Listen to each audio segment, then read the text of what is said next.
radio for the masses. Headline edition, July 8, 1947. The Army Air Forces has announced that a flying disc has been found and is now in the possession of the Army. If the game is rigged, change the game. Game changer. I occasionally think how quickly our differences worldwide would vanish if we were facing an alien threat from outside this world. This is Fade to Black with your host, Jimmy Church, on the Game Changer Radio Network. All right. Good evening, Fade to Black. How you doing? Today's Monday, October 23rd, 2023. I'm your host, Jimmy Church. Let's do this, man.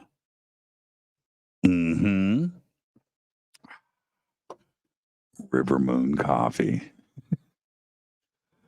I don't know what I'd do without it. And you can help support the show right now. Get your Fade to Black t-shirts. There's two ways to do it. Two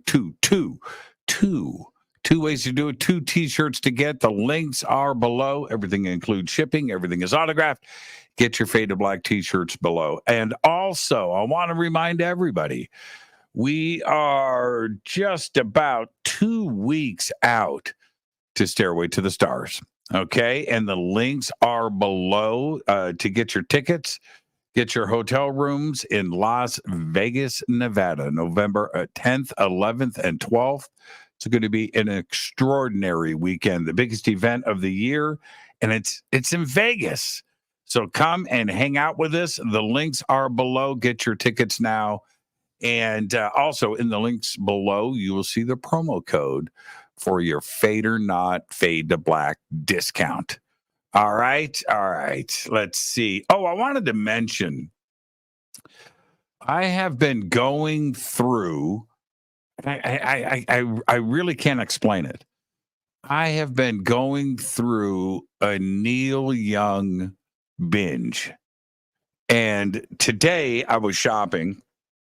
I was at the supermarket and I needed coffee creamer. Okay. All right. And if my day starts off with no coffee creamer, we've got a problem. So anyway, jumped into the car, went to the market, and I'm singing Neil Young in the car. I'm in the market walking through Neil Young in the brain, and it has been going on now for about 3 weeks, and all day long, Harvest Moon, Only Love Can Break Your Heart.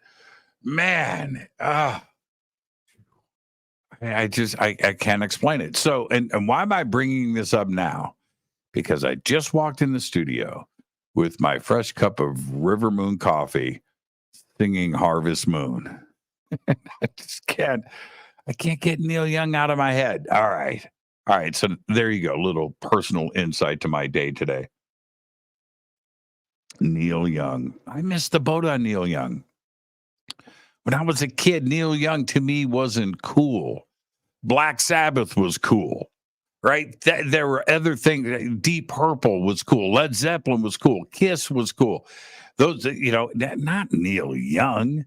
Acoustic guitar and a harmonica, just some sappy crooning. And today, man, I just realized how wrong my life. I wouldn't have changed anything. But I'm wondering where I would be today if I would have picked up my Neil Young when I was a kid. I wouldn't have all those Floyd Rose vibrato bars in back of me. I'd have Martin acoustics and harmonicas in here. I'd be a real old man. All right, tonight, Zenka Caro is finally with us. I've known Zenka for a very long time. And one of the things that I've always appreciated about Zenka is she's a nerd. She's a geek. She's tech savvy. She's everything that I want to be. And she's really into making contact with ET. And tonight we're going to be going through all of that using technology to do this. We're going to talk about ham radios and theremins, tube TVs, cell phones, and radios, and she's got software and apps and everything else. And she also has been making music with ET. We're going to be doing that as well. It's going to be a great conversation tonight. I'm very excited about this. She is the founder of LightNet, a collective intelligence think tank centered around consciousness. She is a pioneer in mind over matter consciousness research. She's an expert in spoon bending. That's right, spoon bending. And electromagnetic radio contact with ETs and past loved ones. We're going to be doing all of that tonight and much more. I think she gifted me. I have them. I think I got them from her. I've got some walkie-talkies. Yeah, she's very passionate about this. She's been doing this for a couple of decades. And of course, an inspirational speaker on the TEDx stage and beyond. All of her links are below. I would like to welcome for the first time to Fade to Black. She's right here. She's right there. And you know, Zenka, welcome to the show. Oh, wait a minute. Before we get started, I'm so excited that you're here, but let's get the first time guest disclaimer out of the way. You've been waiting for this, so let's get this done. Zenka, it's just you and I sitting on my couch having a conversation as friends, and where that conversation starts, it starts. Where it ends, but we're gonna end as friends. There you go. You ready? All right. Yep. Yep. Okay. I'm just gonna, in the interest of transparency. All right. In the interest of transparency, Zenka, the last memory I have of you is Jello shots. I'm just saying. The last memory. I thought you were going to say VR in a hotel room a couple years ago doing virtual reality, and you're like, what?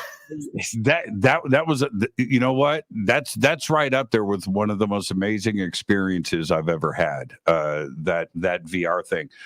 Actually, I would like to talk about that. But anyway, that night with the Jello shots, though. What are you talking about? The mansion in Sedona? Yeah. Wow, man, what a great time. And the house was like, that's the one that had the pool. Yeah. In the basement, right? Like the ceiling is so high. Yeah, the pool is in the basement. But we were talking about Uri Geller, and I got his number at last. So I've been texting with him about the spoon bending. And he's really into ETs too. It's pretty cool. Yeah. He's a spoon bender. He's been on the show. He's a very, very, very nice guy. Very cool. I like him a lot. But now let's circle back here. Let's talk about that VR thing, because I've brought it up a few times, right? And that was probably 3 years ago. Right. Yeah. It was pre-COVID. So 3 years ago. And I know that the technology has advanced probably tenfold since when I experienced it. But I have to say that, and let's not mention the company, it's proprietary stuff, and we don't need to get into all of that. But I cannot believe, and I cannot understand how quickly I was accepting the environment. It was like, it was right there. And when they say that we could be living in a simulation, right? And then you go and you experience something like that. It's like, well, yeah, right? It's really that good, isn't it? Yeah, it is really good because it tricks your brain. I mean, you can put VR in and do like a tightrope walking thing between buildings, and your body will shut down. Like all your blood is just like as if you were standing on the ledge of a building, and you're not. So you can literally create memories of things you've never done before. And I know what you mean. Like with Mid Journey, with the AI, image creator thing, I literally had I had like an existential crisis. I was about to say midlife crisis. An existential crisis because I mean, it can generate anything in any detail and do like 10 different versions of it. And you can see that when that merges with VR, Yeah, you could literally create environments that just you and I could walk through based on our thoughts or wherever we want to go, or go. We could time travel, we could do anything, and they would just be background to our conversation, our experience. So it's getting good. It's getting I fun, and I think it'll be a good thing. I mean, we're in the creator economy right now where everyone can tell stories and make stuff. So I don't think it's going to be the man pushing its like thing on us. I think we're going to go in VR and fly and learn how to do cool stuff and then be able to do it back here too. I remember one thing specifically. A lot of all of it was cool, but there was this one part you had to walk through and do this anyway. And I may be describing it incorrectly, but it's my memory and it's a fond one. And damn it, I'm going to stick to it. Okay, so this is what I remember. There was this waterfall type room with stuff like shimmering coming down, and then you could reach into it, disrupt it, and then create from that. And so I can only imagine what I'd look like in the room, just do the, but it was fast, it was real time, and I'm doing it. It's me doing the painting, the disruption of the flow of colors. And it just seemed real. I was very disappointed when I had to end the session and take those off. But it took me a minute to get my feet back under me. And then I saw the video that you shot of which I can't believe you did that. So I'm watching the video and I'm looking like any other doofus that's got VR glasses on for the first time, right? Looking around and tripping out. But it was amazing. And I can only imagine where we're going to be in 5 or 10 years with this tech. Yeah, because now the Apple's, their AR glasses, so it's augmented reality. So just imagine that thing that you did, but just like in your house. So all of a sudden it's just going to select which pieces are going to be AR. So you could send me an owl and it could sit on my shoulder, and that could be instead of a text. And I would see it because I have glasses on, and you would see it because you have glasses on. But I'm just looking at the room that I'm in as well. So we don't have to completely enter a new world now to remix on top of it. And that's where fashion gets fun. That's where dating gets fun. That's where, I mean, you could be like, oh yeah, honey, look at the, fireworks. And they wouldn't be there, but they would be there for both of you. So we're starting to like remix on top of reality to our own delight. And like I said, I'm very optimistic about it because I think everyone wants to create and tell new stories and do stuff. And I think we'll be able to do that. I think. Right. You just brought up something very interesting.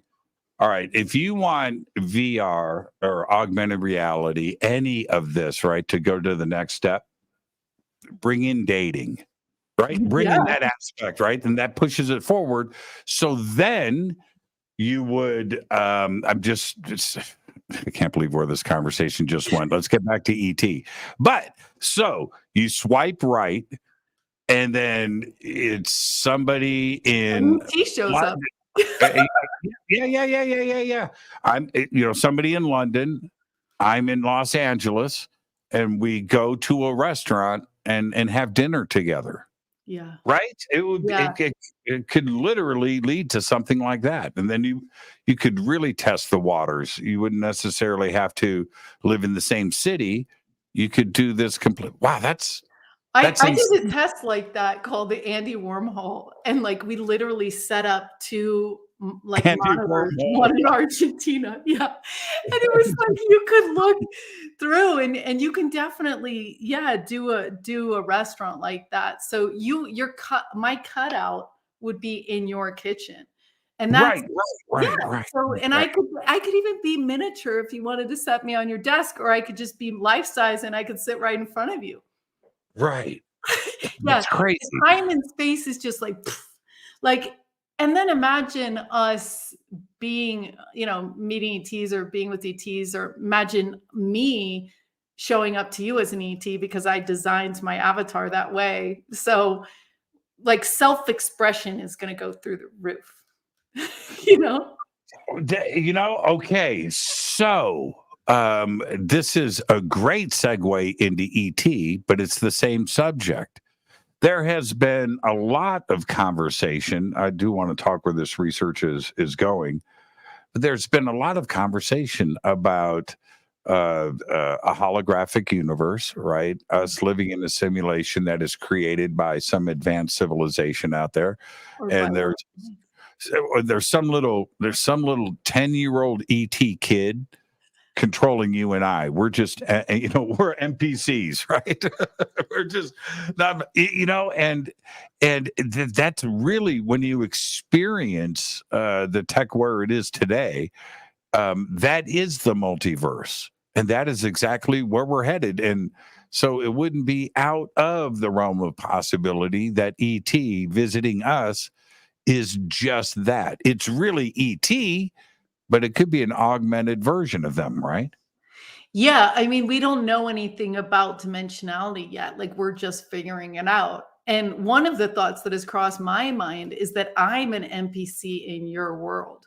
Right. So everything it's not the 10-year-old over there, but everything's generated around your likes, fears, passions, desires, whatever, learning plan, whatever. And maybe there's 144,000 of us that are not NPC, but maybe I'm just a version of your mind. And maybe it's like the Indra's pearls, where you have a universe, I have a universe, and there's, Fade to Black exists in both universes because you created it, it exists. But all the people are in the interactions and everything else are generated by your own mind. If anybody is fascinated by this conversation, Zenka and I did this for 8 hours. I mean, and that I like the way that your mind works when it comes to this. Now it pushes my intelligence level to the end. It's all that I've got to hang in the conversation. But I like the way that you think about this stuff because, and I say it all the time, no matter what, where our level of understanding is as a human race, as earthlings, however smart we think we are, ET, if they are visiting us, and they are way beyond where we are right now. And so whatever it is that we can fantasize about, it's not even close to the reality of an advanced extraterrestrial civilization, right? I so agree. Yeah. Yeah. We're just trying to catch up a little bit. Do you think, Zach, let me ask you, we both had contact experiences, right? Yeah. Do you think that we would even understand? We want ET's help, right? We want them to come and save us. That's what everybody, thinks that ultimately that's what we need to have happen. But if that opportunity was in front of us, would we actually be able to understand what they would try to teach us? Are we there yet? I think so. I mean, they may be curious about us too. So they may be looking at us go like, wow, teach us how you guys fall in love, or because they say some of the ETs don't have as much emotion as us, or maybe they want to know how we dress. I don't know. Or maybe they're just going to be helping us do fun things, like helping us fly ships, helping us teleport, helping us learn telepathy. I don't know. I mean, but I think it'll just be so fun. Just like if you and I were dropped in Japan right now, it'd be like, oh, let's go eat some crazy food and talk to people. No, you're right about that. Yeah. You're right about that. And then the other part, well, they would laugh at us for sure. I can only imagine. But the other part of it is that, and I can't help but think this, that they would have to dumb down the conversation. right? Like you talking to me, you have to dumb it down. No. But ET would have to, they would have to, and they would do that because they've been studying us forever. They understand where we are intellectually. And so they know what zone to go into so we could communicate. I think that's the way it would have to play out. Yeah, I agree. I agree. Sometimes when we ask them stuff on the radios, it's just like silence because like they'll be answering questions and then it'll just be silence and they're just like, you need to rephrase the question because you have no idea what you're talking about. And your concept, yeah, they just said, yeah, your concept of what we're talking about is so different. So that's why we have to band together and share information so we can quickly catch up and have interesting conversations. No kidding. Or figure out a way to create a network of our brains, together. Maybe you know what I mean? I'm Like actually working on something like that. I bet you are. Like a giant server farm, and maybe we could lift up the intelligence level. Now, getting back to the research part, the other conversation that I think is pretty common in our community is that ET has gone through evolution just like we have. It may not have been exact, but they still had to evolve from nothing into something just like us.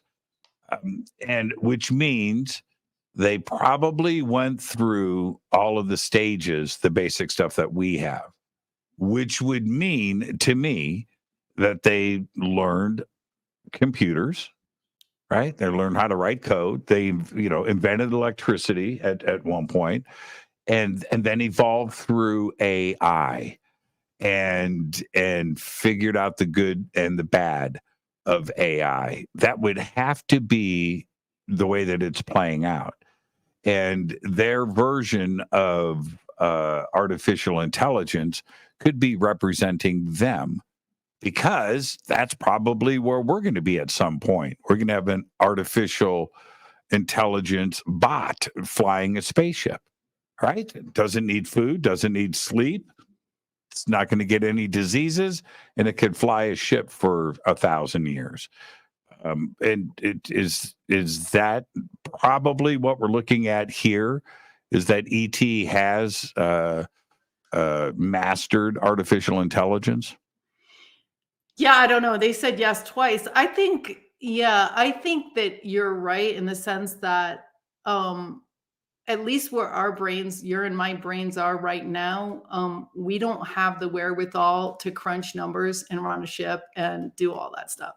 We also don't have the bodies to withstand, space right now either, all the radiation and everything. So the question becomes, they're probably using some sort of advanced intelligence. AI, in a sense, it's just all of our thoughts together. It's all of our knowledge in one place, right? It's like, so it is kind of the natural evolution that we would think as one. They just said, yes, yeah, think as one. But when you were talking, I was thinking, well, maybe, like you said, maybe we don't know anything. And maybe there's a whole nother type of intelligence. Like someone, was reading this ET document and they were saying that they believe that our soul is actually a group thing.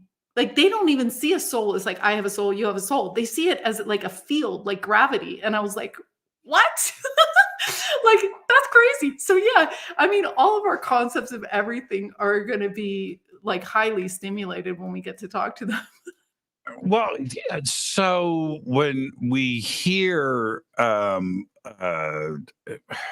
was going to just name a bunch of researchers. When we hear about the connected universe and the electronic universe and consciousness and entanglement, that is exactly what not only you're suggesting here, but that would have to be the way that it is.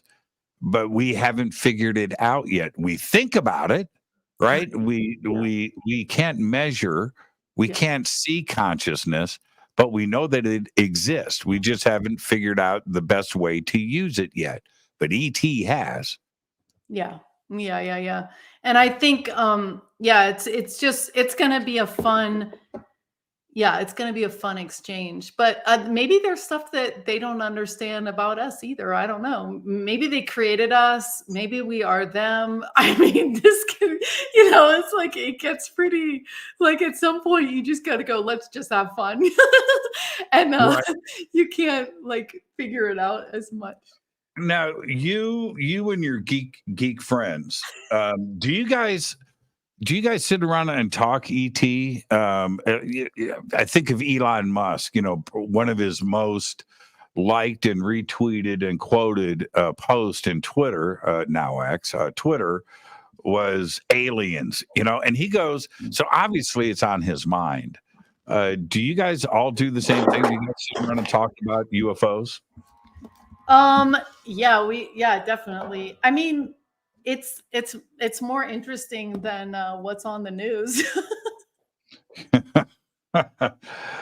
yeah, I Yeah. mean, I think it is the future, and right now is a really good time to talk about it because it could even be that our consciousness is shaping what's going to happen. So we better get in there and imagine it. It's kind of like AI. It's like, do you want to go sit in the corner and cry about it? Or do you want to get in there and go, what could it be? And let's make it. So, yeah, I mean, I want to sit around and like, we're constantly going, we want to get on a ship. We want to remember it. I mean, I got out of my bed at 2 a.m. last night when I heard owls and I put on all my clothes and I walked out like to get on the ship. You know what I mean? So it's like, yeah, yeah. Well, Once okay. the world gets magical, it gets pretty fun to run around because yeah. Yeah. And the people that don't trip on this stuff, what a boring life, right? Exactly. Now, Exactly. now you live in Sedona. Just for transparency's sake, everybody, Zenka lives in Sedona, one of the most magical places in the world. Is it to the point like at 2 a.m, right? You're waking up. Uh, it wouldn't surprise you to walk outside and see a ship above your house, would it? Right. No. It's daily. Yeah. I mean, you hear the coolest things happen here. It is like, I think the electromagnetic fields amplify your consciousness. So, if you come to Sedona and you're having a bad day, you're going to have a real bad day. If you're having a great day, you're going to have a great day. And I think that it is easier to manifest things here. I mean, we have contests all the time where we manifest purple cars and all sorts of random stuff just for the fun of it. And I think once you find, it's also like finding like-minded people around you that are not so close-minded, that makes it easier. It's just like the field is, we learned that in spoon bending. You get a bunch of doubters in spoon bending and you've got to put the benders next to the doubters. Our consciousness stacks on top of each other. So yeah, I think each city has their personality and their thought and their ways of thinking about things. And in Sedona, anything can happen. And I think people are in general more, we expect great things to happen. And I mean, Do you- you were talking about the song that you were listening to, at the beginning of the show. And I was like, wow, sometimes I ask the universe to give me a song of the morning. So I turn on random or I turn on the radio, in my car or whatever. And I'm like, whatever that first song is like the message. And I did this at a conference one time and I walked in, it was like this whole song about magic. So once you get delighted more and more and more because the delight fuels the creation of more magic. I can't. So yeah, I was talking about Neil Young, right? And so the other, okay, I'm on this binge, and the universe is always listening. And if anybody thinks or has a little bit of doubt of what I am suggesting here, you're wrong. I'm telling you, the universe is always listening. So, I'm going through this Neil Young thing, and normally I wouldn't catch this, but I love synchronicities. And it was 2 days ago, and I'm channel surfing, and this clip comes on, and whatever. I'm just channel surfing. But at that moment, I'm just clicking. I'm just looking for something to occupy my time. On the radio, in the car, dude driving up the highway, thinking about things, looking at the highway. What's playing on the radio? Neil Young, Harvest Moon. Right. And I would never catch that. Right. But I'm on this thing and I'm like, what is going on with it? That's the universe winking at me, isn't it? Yeah, it is. It is. It is. It is. And the more that you step into that and give meaning to different things, the more it'll show you things. So I see when I'm like really, my brain is really tripping out on like new ideas or like a lot of synchronicities are happening. I see rabbits run down the street. And that's like my symbol for like, go down the rabbit hole, keep going. And it's without fail. And it's so fun. Like one time I saw rabbits outside of Stephen Greer's like his release a couple years ago during COVID. They were like running through the parking lot in downtown Phoenix. And I was like, what is going on? But it's because I assigned a meaning to the rabbits. So Adam Curry has a theory that that consciousness is created with meaning making. So if you don't have anything that's special to you, black cats also to me mean like go down the rabbit hole, keep going. But if you don't assign things meaning, like give numbers meaning, they don't have to be the number that anyone else, the meaning that everyone else has, but give it yourself a meaning. And I have animals for all my friends. And then I see the animals and I'm just like laughing and delighted. And we do it with songs all the time. We call them blooms and we have entire playlists of songs. I put my Spotify on enhance. And so that way, like the universe can inject new songs into your playlist and you're like, that song was exactly, the lyrics for that. And I mean, with the cars, like, yeah. We have, playlists. We call them blooms. And we started doing that in our small groups of 8. And we would say, we'd play as a team. We say like, how many purple cars can you see this week? And my son was like, I don't believe in magic. And he's like, unless you can find 5 purple cars, sure enough, after 2 days, nothing. And then we saw primary purple cars. Really? And I saw 3 in 1 day, primary purple. Like I didn't even know that even existed, right? I haven't seen a purple car in my life. I will send you all these pictures. Right. Yeah, I mean, so it's hilarious. And then the other day, I go to get like coffee at this place called Sedonuts.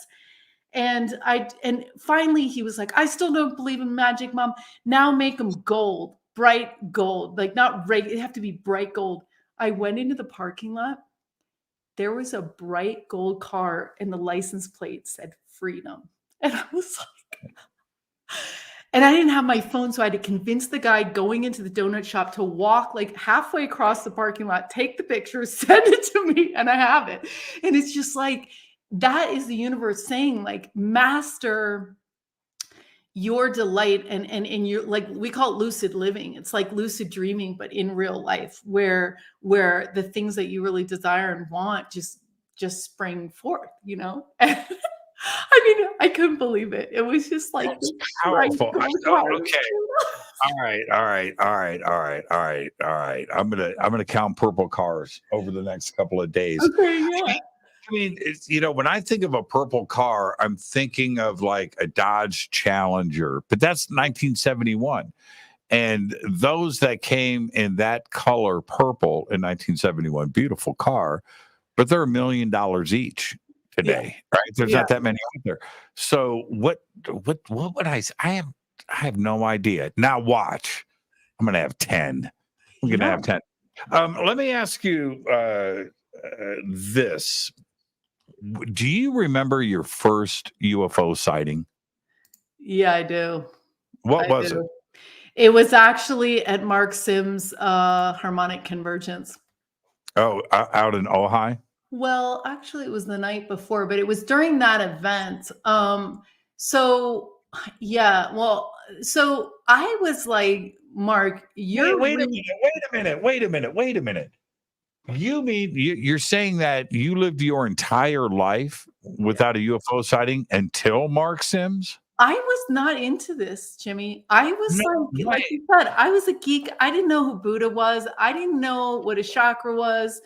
5 years ago, some guy did Reiki on me, and I left my body, saw my body pass before me. It was like the whole judgment thing. I mean, it was all nice, but then I woke up the next day, threw up everywhere. Everything was synchronized, my whole reality. So I didn't know anything. And I remember clearly going, I was going through the dark night of the soul after I was like floating off the ground for 2 weeks with everything synchronized, every billboard, TV, every song on the radio, every t-shirt. I was like, oh my God, I didn't know what to do. I couldn't sleep. And I didn't have anyone to talk to because this guy, he goes back to Europe, the guy who did the Reiki on me. I didn't even know what was going on. So then Dark Night of the Soul. And then I remember Jimmy going, someone was talking about ETs. And I was like, no, I was just like, I can't believe I'm falling down this far. Like, cause I didn't even believe in past lives. And then I started believing in past lives. I mean, I was just like, all my beliefs just went like flying out the window and I was horrified. I was embarrassed. I was like, what? And then I got really interested in like the science of it. And I finally calmed down and got really into it and then just quit my life. I was working in augmented reality, virtual reality, doing art. And I was like, no, I'm working on this. I want to explain reality. I want to understand how it works. And Mark Sims was doing this harmonic convergence. And one of my first obsessions was the Maharishi effect and how a bunch of people can get together and think peaceful thoughts and they actually bring down crime. I mean, that's hilarious. That's ridiculous. How is that even possible? And so he was redoing the harmonic convergence from, many, many years past. And I was like, who's doing the data? Like, who's tracking what happens? And he's like, no one. I'm like, I'm coming. You know what I mean? So I started polling everybody, 5,000 people. How'd you make contact? Whatever. And I remember, so that night, they had all the cameras on him and he'd done the interviews that day and they had all the cameras on him and they were looking for ships and they didn't see any. And then they cut the broadcast, the live global broadcast with all these people. They cut the camera, cut the feed. And sure enough, 25 UFOs showed up, like from all different directions. People were screaming. And that's often what happens in spoon bending when you're like, I got to do it. I have to do it. It has to work. And like, there's a lot of pressure, doesn't work. And when you just relax, then it all happened. And that's exactly what happened that night. And I was sitting there like, wow, that's so sad that he didn't get to share that night with all the people that were waiting. How did you feel? How did you feel? I mean, my first, not my first, but my first, like,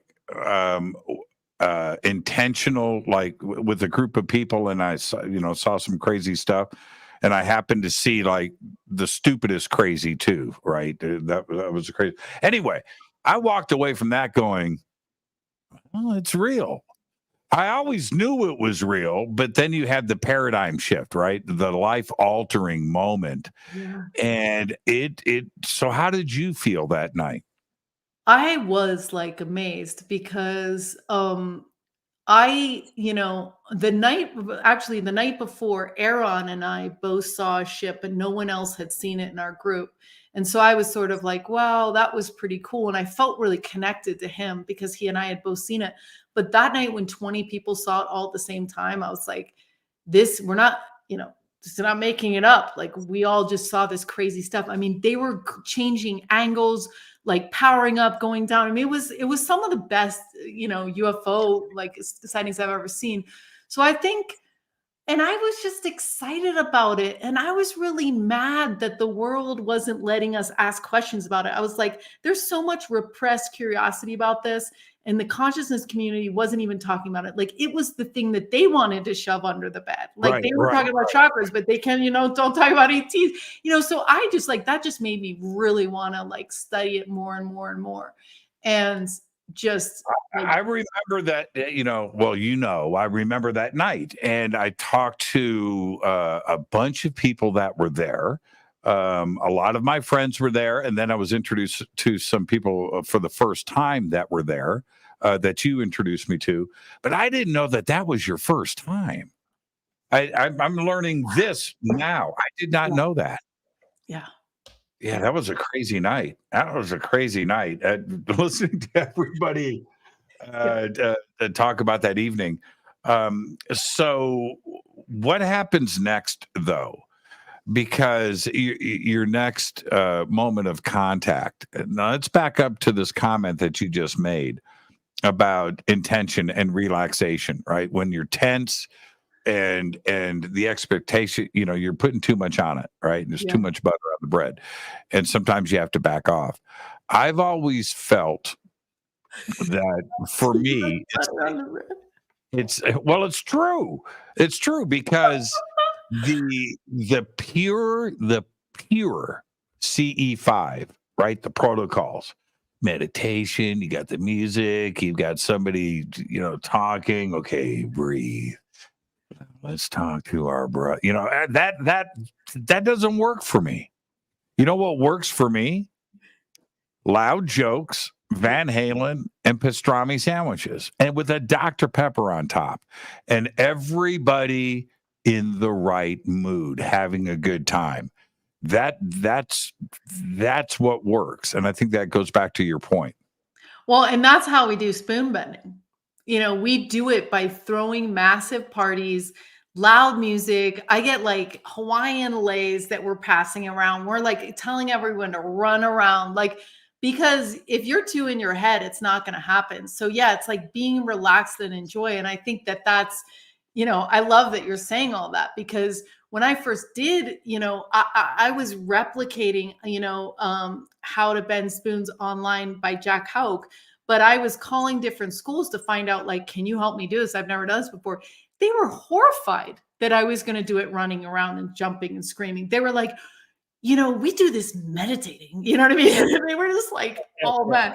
So I think you're right. And I think that, you have to set the intention very clearly, and you have to clear your subconscious mind that you're ready for it. You have to say, you have to really be ready to bend a spoon, see this UFO, whatever. And then you just have to relax, because otherwise you're reverse manifesting it. Yeah, style. Yeah, for sure.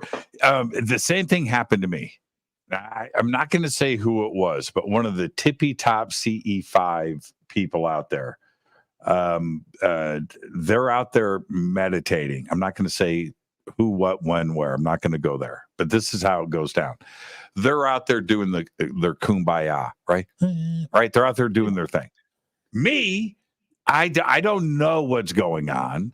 I'm just walking with a friend, being me, laughing, cracking, and I'm rounding the corner. Man, let's go. Got my pastrami sandwiches, and I'm yelling and just being just an obnoxious doofus.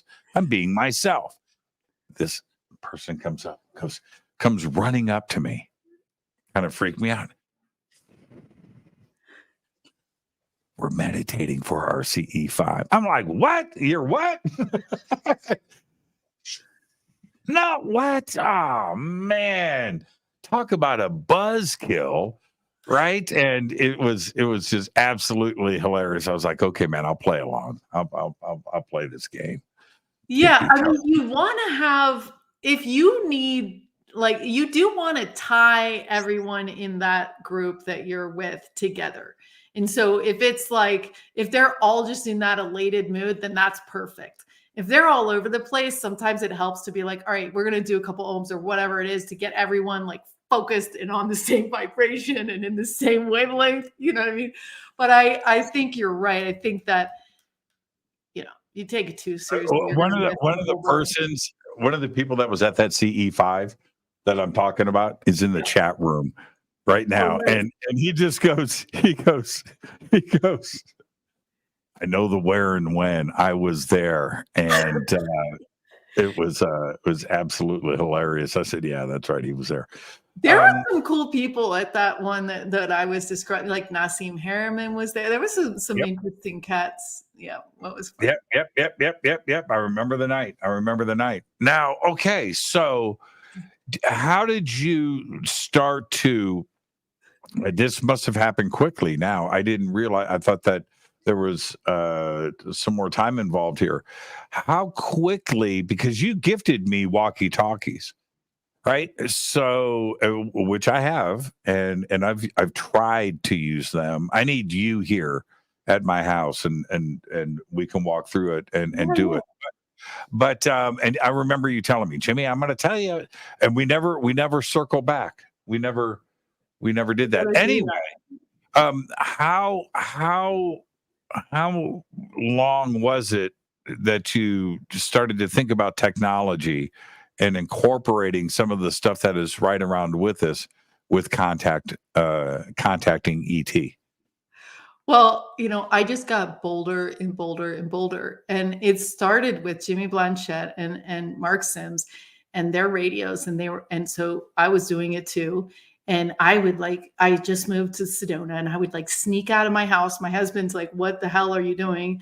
At the time, he wasn't into all this. I could literally sneak out of the house, go to the vortex, turn on the radios. I mean, I was talking to a researcher today that has like 100 ham radios and all these techniques. And I had thrown this away last night because I was like cleaning out stuff. But this was the early days where we were trying to figure out were they speaking in Morse code? Like, what was all of these sounds that were coming out of the radios? Because, they're breaking the laws of physics because they're all on the same channel. One's making noise, one isn't. But anyway, so it was a long period of just super excitement around this and humor around this because they are funny and they do see you, and it's just like it was like those initial like interactions. And then I was at the park and I'll never forget it. I started asking multiple choice questions. I'm like, are you Sirian 1 beep? Are you Palladian 2 beeps? Are you Arcturian 3 beeps? And they started going tick tick tick, and I was like, what? And from there it got really fun, because we could ask them all sorts of things and it wasn't always an obvious answer, to what they were saying to us. And so Wait, how so? What do you mean? well, like they would say stuff like like we were doing this huge CE5, we did a contact 250, we started doing all these experiments with bunches of people, and we were like, so they go 1, 2, 3 if they want to ask questions. They were like tick, tick, tick, and we started asking questions. We're like, oh, are you Andromedan? And I was like, it's a female, and they were like, no, and they were like, oh, they're androgynous. And they said, yeah, and we said, okay, and they were like, what, are we ready to see ships? And they were like, no, you're not. And I was like, why aren't we ready? And we were like, do we need to be in their hearts? And they were like, no. We're like, do we have to raise our frequency? And they were like, yes. And we were so it's just, I don't know, it's just really fun. And the night before they had all the radios had gone off and were going like literally trying to pull us up to another vibration, because maybe this is all different frequencies. And so if you're in a really good mood and you're high vibe, you're going to have a different type of day than if you woke up on the wrong side. Same thing, like they're in a whole nother like vibration than us, and they're having to lower and we're having to raise. Pretty soon they're just going to be walking around coming to our parties and stuff. But right now it's like you have to lift to experience that thing. So I don't know. It's just like, it is just really fascinating. I'm just excited to be in this like cultural, like, what are you? Yeah, totally. There's a little clip in the thing we're going to play later, which I won't spoil it, but we ask them funny questions and it's not what we expect them to say. Now, when you are getting, I want to get specific about how you ask questions, but how far away are you communicating with entities that are here on Earth or in low Earth orbit, or are you communicating with a planetary system that is light years away? They just said yes. Did you see that? So that was 1 beep. So it's so funny because you make fun of us and my friends sitting around talking about all this stuff. Well, we were just talking about this last night. We're like, wait a minute, are they like far away on ships, or are they like right next to us, like in another dimension? Mm-hmm. So I was like, okay, yeah. So I think that they probably are right here, but then it gets kind of creepy because you're like, why are you guys allowed to sit and watch us? Like, are we like good entertainment? Or it gets kind of embarrassing sometimes when you realize like you're never really alone. And I guess it gets less lonely knowing you're never really alone either. But I mean, they started turning off and on the lights in my house and on my porch and answering questions using the lights on my porch. I was like, they were doing the code. They were like, one beep, yes, they were, and we love that. That they've done that like 3 times, and it's just been such a delight. So it's like a cultural exchange. Well, it would have to be okay. You go to the zoo and you go and you look at the animals, Yeah. right? It's the same thing here. It's got to be at that level. Oh no. For instance, okay, so you and I, we can talk about Big Bang Theory, age of the universe, the Planck scale, the Planck, Nassim Harriman, the Planck scale. We could talk about all of this, right? And as we walk through the zoo. And then maybe you would say to me, or I would say to you something like, it's funny that they just don't know what we're talking about. They don't understand us. And, and the monkeys are going, dude, Planck isn't that small. Right. I mean, it could, you know what I mean? And it has to be the same thing with ET, and Earth. It's got to be like going through the zoo. And they're assuming we don't. But maybe we do just a little bit. Right. Because maybe, I mean, there's people who channel stuff and they don't even know how they knew it. So we are connected, even if we're individually not that smart, we are connected to we're connected to something that knows a lot more. And so, but yeah, I mean, it's interesting. And I think it's kind of like how I see the world. Like, we all need each other to know different things.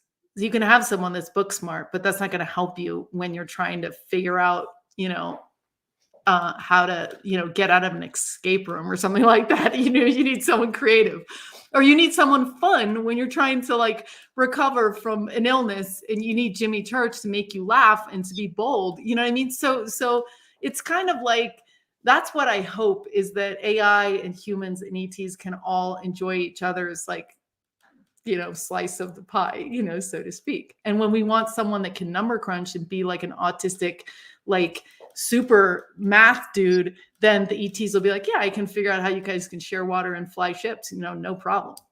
That's easy. Yeah. I everybody wants to know how disclosure is going to happen, right? And we don't know. Nobody, if anybody says that they know, run.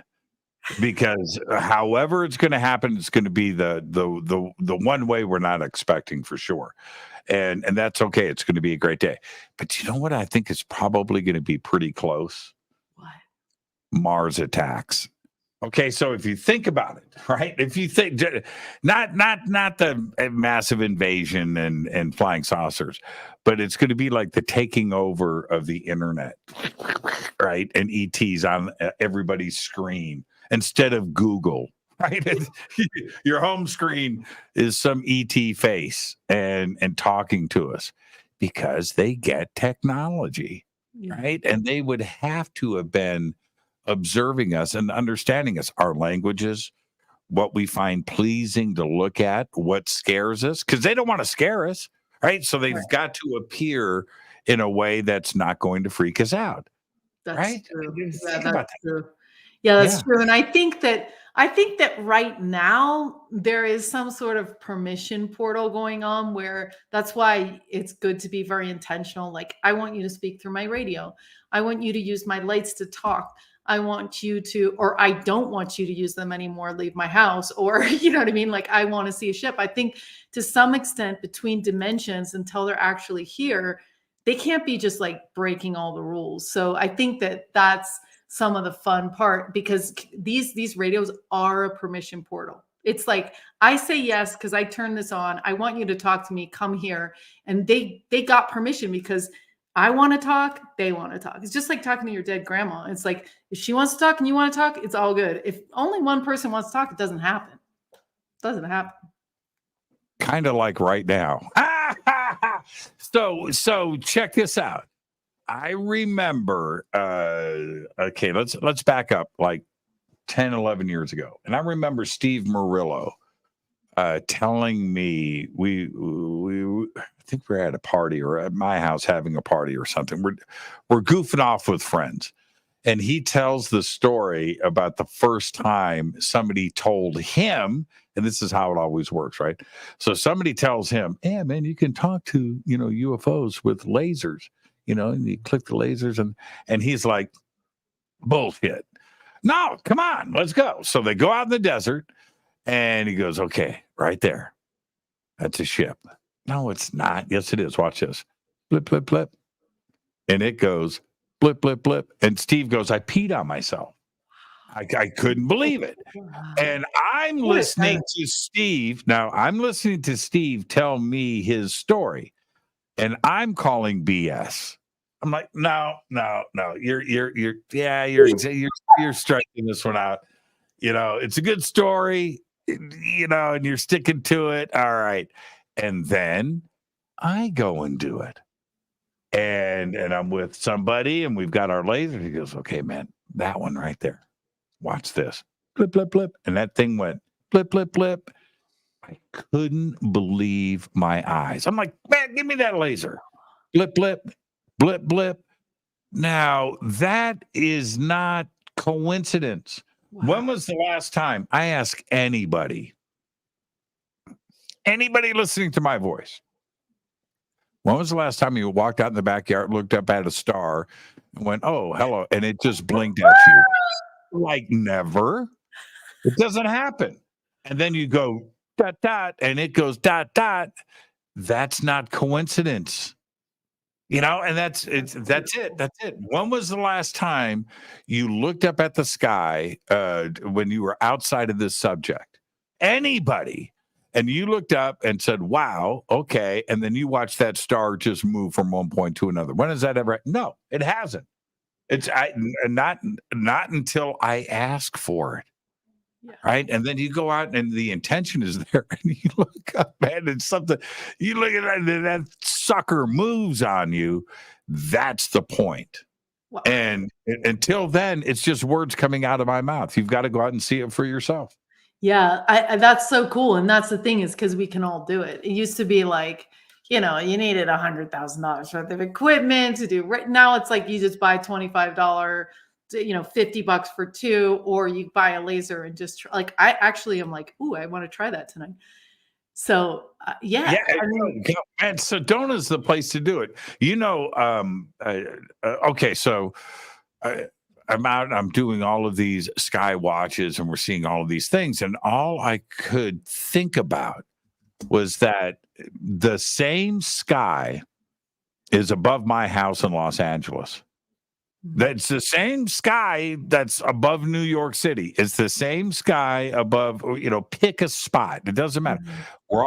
But I'm not seeing stuff. It's light pollution, it's whatever, but also I'm not looking up, and neither is anybody else. Yeah. You're focused on life, right? Focus on life. You're always looking down. But it's the same action is going on up there. Adrian Valera, right? Oh, okay. Yeah. Adrian's great. He's amazing. He's my partner, and love the guy to death. About 6 months ago, it might have been a little longer, 8 months ago, comes over to my house, just the two of us, vegan carnivore, and we still had dinner, by the way. I don't know how we pulled that off, but he was at my house all night, and we break out the night vision goggles, and we're in the backyard, and I kid you not, I've had a lot of crazy nights. We saw something every 10 seconds from 8 o'clock at night till 2 o'clock in the morning. All night. Wow. Now, I went out the next night, nothing. Right? It was like weird. I saw a couple of things, but it's all about intention. Yeah. And we had it all that night. We had meteors, flaming meteors. It was like blinking, winking, fast, slow, zigzag, turning. It was just the craziest night. And we probably, no idea. It was in the high hundreds, maybe That's so 1,000. cool. That's so cool. Yeah, and that's why we gather people together, to do it at the same time, because it is a lot easier, and it's a lot more clear. And that's when we did these groups of 8, it's the same thing. We started doing impossible stuff. Like, I kept getting bolder and bolder till I was like embarrassed when I was marketing our stuff, because I was like, I can't believe, like, we were like, oh, we want voices, we want pictures. They gave us pictures. Then we're like, oh, we want voices. They gave us voices. And then the 4th season, we're like, we want to play music. And they did it. And I think it has to do with 8 people getting together. It's just like, Lane McTaggart healing circles. I mean, we live in a magical world, but we can't put the 2 and 2 together. Like, people are Reiki healing other people. That is the craziest shit. That is crazy, right? And yet we don't believe in magic. We don't believe in, you know what I mean? And yet it's happening in the same world that we drive the car and stop this light. And so at some point we have to start to be like, look, anything is possible, especially when we like really want it from our hearts. Like these people who, you want to heal someone. And we experience it in the spoon bending. We just come in love to do it. And that's why disclosure is happening. Why is it happening? Because everyone watched Star Trek and Star Wars when they were a kid, and everyone wants it. So it's like, do we want World War III, or do we want contact? It's like, let's right. Right. And look, if you think about it, this is what's really funny. And I love pop culture and I love living through it. But if we go back to TV, leaving Star Trek aside, right? And but you know what the majority of television programming was? It was Happy Days. It was Love Boat. It was Three's Company. It was Welcome Back, Kotter. Whatever. It was that. Today, it's all the multiverse and paranormal and ET and Contact.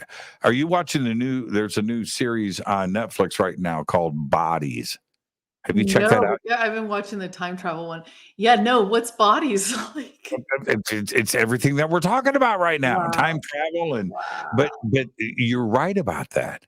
This is something that we know is next. We want it. It's like, bring it on. Yeah, bring it on. Bring it on. And it can go either way. Just like that analogy where, like, I'm in a great mood, I'm going to meet cool people at the supermarket, hear that cool song that I wanted to hear and all this stuff. And if I'm in a really low down mood, then other things are going to happen in my day. So it's kind of the same thing. It's like, let's make sure that when they show up, that it's something like that, it's the Renaissance, like the galactic Renaissance. Like, let's have fun. Like, let's exchange culture. Like, let's go check out their ships. Let's meet their people. Like, I want to see, let's learn about stuff, instead of being like deeply nervous about it. And like, are they going to hurt us? What do they want? Like, is this a government scam? So we have to kind of, just like in your regular life, we got to be careful what we think, what we feed ourselves, who we're around, because people can, some guy came into my house the other day and he was like super paranoid about everything. And I was like,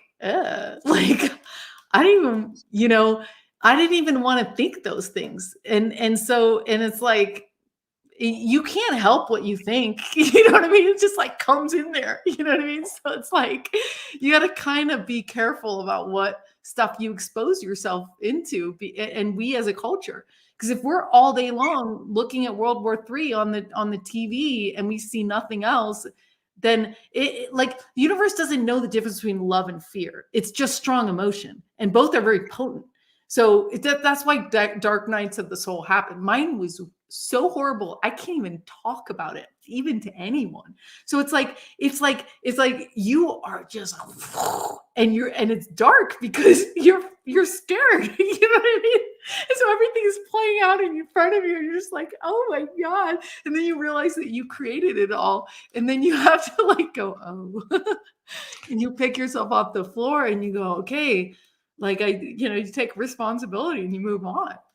If you remember, we need to take a break here. We'll do it in just a second.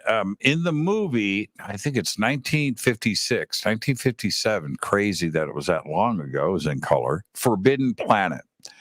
And it's still one of the great, probably top 3 science fiction films of all time. It was just so well done. But anyway, the ET that they battle in the movie it's your greatest fear in your head. And that's what makes it so difficult, because the more scared that you are, the more frightening it is, right? Right. And so and until you can control, calm your head down, you are fighting what you fear. Yeah. And that was 1957. And And it's that's exactly and it's so hard to get out of that because you can't really control your thoughts.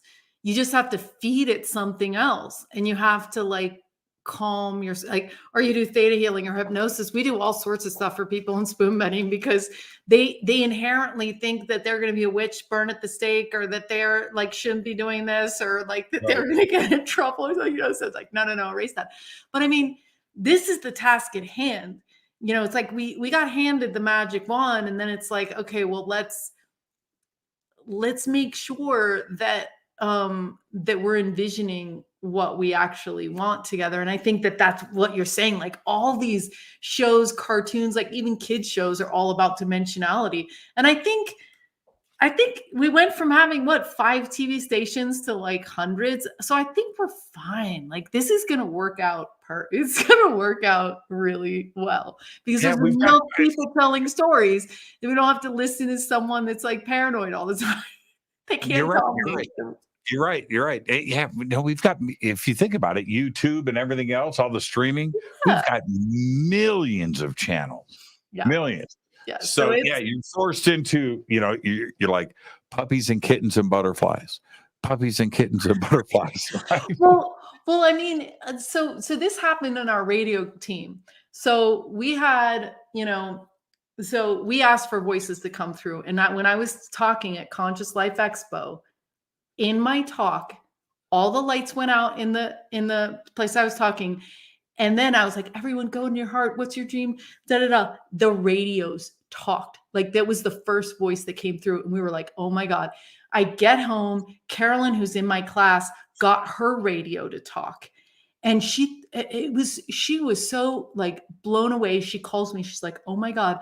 And sure enough, the next day there was military like helicopters all over Sedona, like, and you can hear them because they're really loud.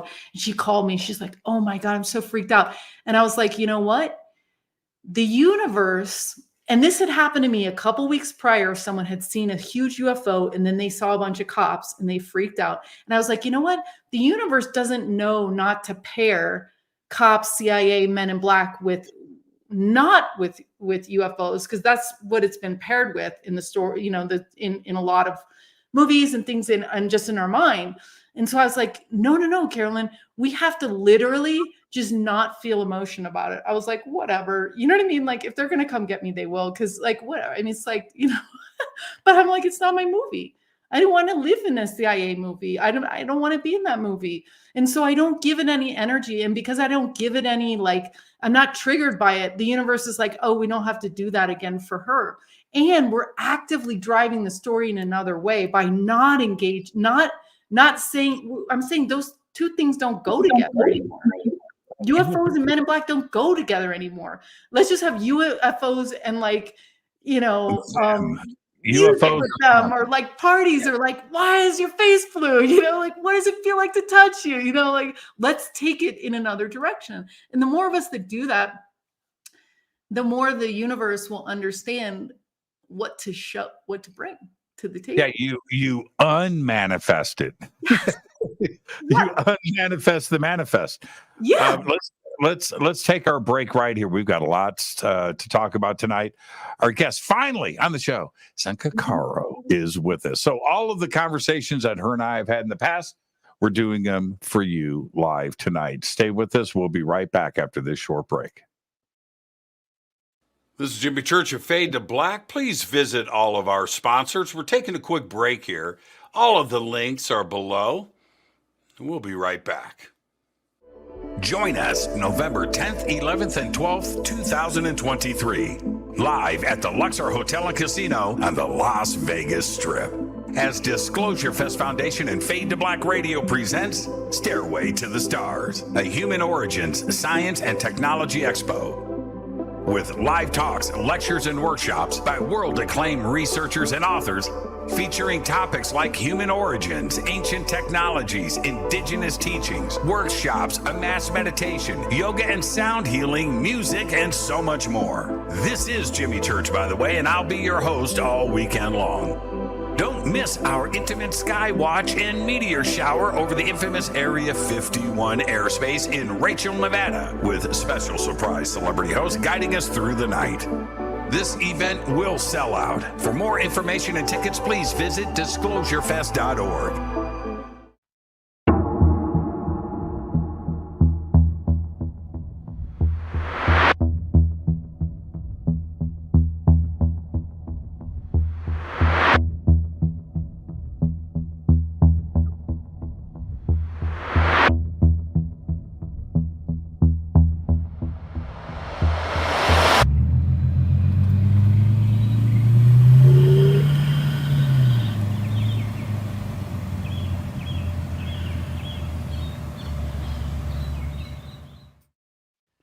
Hi, everybody. Jimmy Church here. Very special announcement, and that is we are shipping Fade to Black t-shirts again. It's been almost 2 years. We did a full upgrade to the website, so you can head over to jimmychurchradio.com. It's all simple to do, and it's right there. Remember, we broadcast 4 nights a week, Monday through Thursday. We bring you the best, the brightest, the most knowledgeable and amazing guests, the best conversations. We do that 4 nights a week. We also do 4 days a week. We broadcast the news, and we do that live too as well. It's not a one-man show. I do it with website support. I do it with producers. I do it with writers and artists. All contribute to the show. The best way to help support what we do here is with the Fade to Black t-shirt.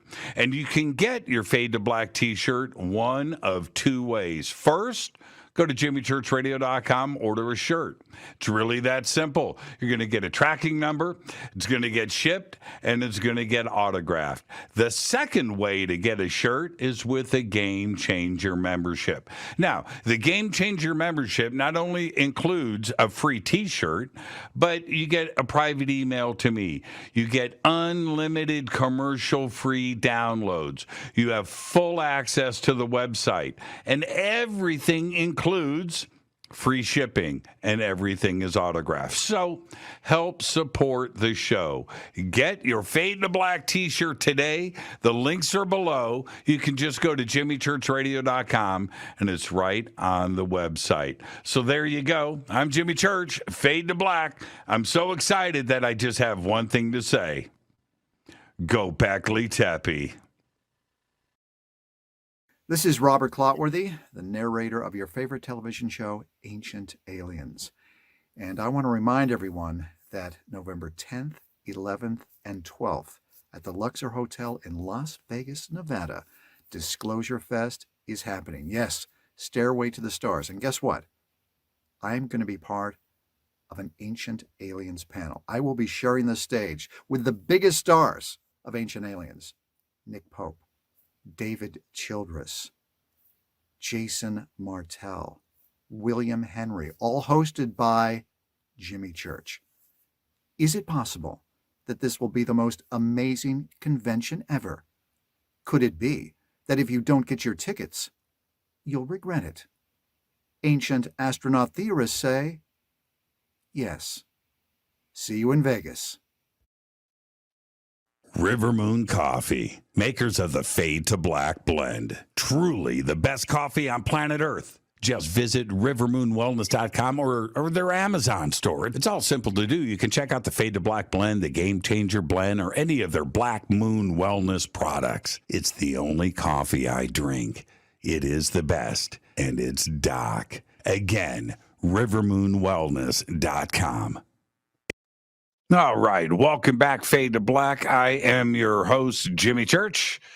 And River Moon Coffee is going to be at Stairway to the Stars. Yeah, so you get to meet the team behind River Moon Coffee. So come and hang out with us. Robert Clotworthy is going to be there. We're going to have an Ancient Aliens panel. That's going to be incredible. Yes, we're going to Area 51. We're going to Rachel, Nevada. We've got 4 buses.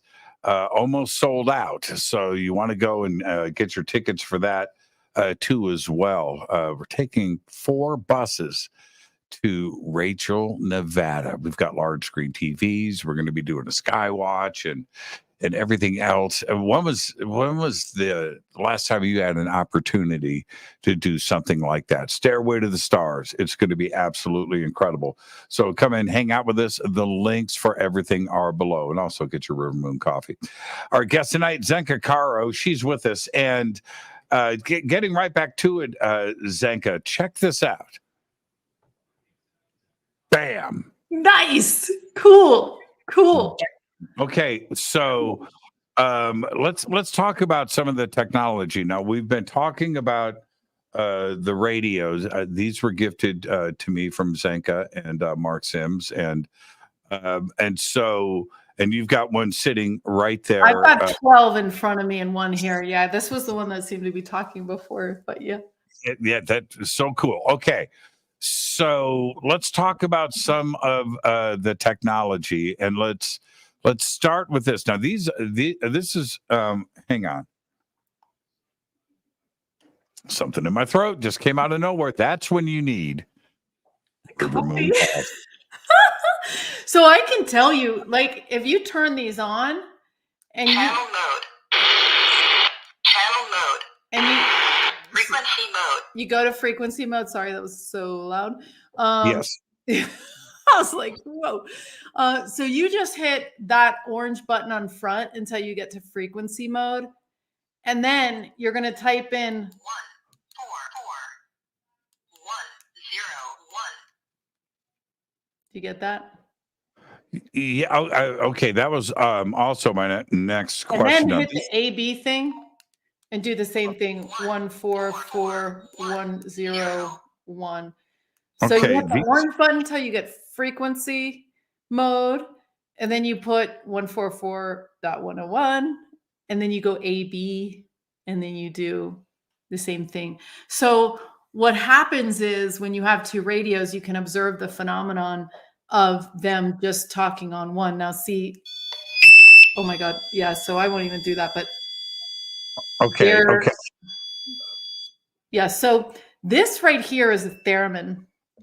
And, you know, it's so when you get close to it, it turns on. I also have this is one of the apps that Ricky Stiles from VBE made for us for our LightNet labs. We have a mystery school, a Hogwarts in real life, and we get 8 people together to do crazy stuff. And so this was one where we wanted to make music with ETs. And so he built this whole app, and it has crop circles on it. And the idea was if they could identify different, each one of these things makes a musical sound.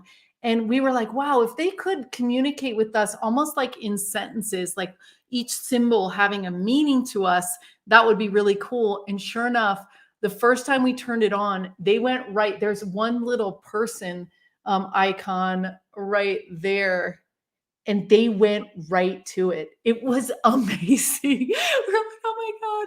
So yeah. So, and then we have different apps that are used for ghost communications. So And at first I was like, can these work for ET communication? And he's like, I have no idea. He had built like, I don't know, 50 different apps. And he's like, I don't know if they work on ETs. And so we set them up and he's like, let's try. And sure enough, beings came through and they started talking. There's an app that we use that they can say more than yes and no. And we started asking them questions. We're like, who are you? Are you an ET? And they said, yeah. And we said, how many of you are there? And they said 3. And we said, are you Andromedan? And they said, yes. So we figured out they were Andromedan. And he was like, well, this is news to me. I had no idea. So just as a past loved one is right in that next dimension, if they are not off doing other things and they want to talk to you, they can be there. But then ETs can also use the same technology. And so it's all consciousness. It's all entanglement. yeah, right? and it's all well, so one of the interesting things about Ricky Stiles from VBE is he does paratools. It's just for Android phones, but he died. And he was in a coma for 19 minutes. And in that time, his friends, 2 friends contacted him, 2 or 3. And he said that he was in this like black void. And then when someone thought of him, he like immediately basically had to go to them. He was drawn to them. And then he could see them. And he said that he appeared like a tiny orb, like he was tiny. And he said we would have to run, like go really fast, be like, and he would have to like, I think it was slow down his vibration. And once he did, he would get bigger, and he was able to actually use his phone apps. So they used the accelerometer, they used the temperature controls, and he was actually able to use his own app. And then he redesigned it when he came back. He said he didn't want to come back. Like he was just like, it was so great there. It was like feeling of love and everything.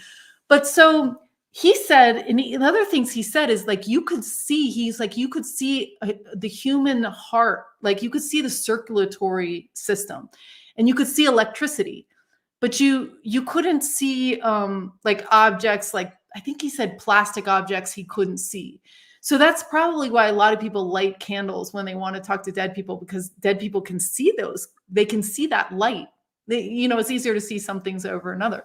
And that may be an explanation of little orbs. Like they're actually people kind of spying on us or in this dimension somehow. Like I think that the dimensions get kind of thin when they rub up against each other. And so they're kind of just right there, but fascinating, right? And so totally. Yeah. That not being able to see plastic, isn't that? I've never heard that. That's extremely interesting. Yeah. Where can just really quick, the apps themselves? Where can everybody go and check those out? I would go to their Facebook, VBE on Facebook, VBE Inc., or just go to the Google store, because remember, they're not on iPhone, and type in VBE. And there's different ones. Like this one, like some of them are just available on the Facebook because they're prototypes and whatnot. That one was starting. But this one, like Paratools Pro Master Suite, comes with a lot of different apps that you can use. So you want to calibrate it. So usually you want to have it very still on a table, but there's mobile modes and there's table modes. Right. And then you can go, once you get it calibrated, it's almost calibrated, 3, 2, 1. And then we can go and select this sub device from there. So you can open the suitcase. You can do like, this is a pendulum one. And it'll actually speak if it gets triggered. But anyway, it's pretty cool. It's pretty fun. So it's a way to use subtle technologies to see subtle energy or talk to the other side. So even if we can't see them yet with our maybe, even if I can't tell if that was real because I was jostling the phone, but so even if we can't see it with our eyes, we can actually make contact, and they can make, like, using these stupid radios. It's like, what is going on? And it's the most delightful thing because it's never what you expect. It's like not the answers you expect, and it's just so so fun. It's like, You're such a geek. It's only fun because it's tech. But here's the crazy part, though. And I understand pendulums and some of the analog ways of doing things before there was electricity. I totally get that. But today with EVPs and spirit boxes and K meters and all of that, there the universe is electric, right? And not only spirits or channeling, all of this, I believe, is electromagnetic in nature with its foundation, and that's what electronics like. And so it's an easier thing to pick up and mess with and reach out to with electronics, because we're dealing with an electromagnetic phenomenon, and that's it. I don't think that there's any other way to explain it. It's very simple, actually.